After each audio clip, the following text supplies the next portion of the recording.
Sur les trottoirs de Port-au-Prince, ces Haïtiens tentent de lutter contre la faim. Un combat de plus en plus rude. Je suis sur le point de mourir. Les enfants sont sur le point de mourir. Je n'ai personne à appeler. Depuis ce matin, je ne leur ai rien donné à manger.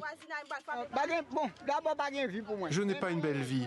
Ma pauvre femme est tombée malade il y a quelques semaines. C'est elle qui me soutenait. Elle partait, elle revenait avec du pain à partager avec toute la famille. Maintenant, je n'ai aucune aide. Personne à appeler. Une situation dramatique dans ce pays, le plus pauvre des Amériques. Il pâtit depuis de nombreuses années des violences des gangs. Les meurtres, les viols, les pillages et les enlèvements brisent la vie de millions d'Haïtiens, et ce dans un contexte d'instabilité politique.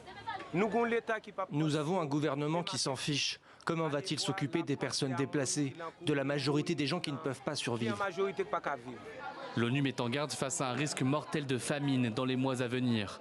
Mais dans le même temps, l'organisme se dit contrainte de réduire fortement son aide humanitaire auprès de plusieurs pays, dont Haïti, faute de fonds.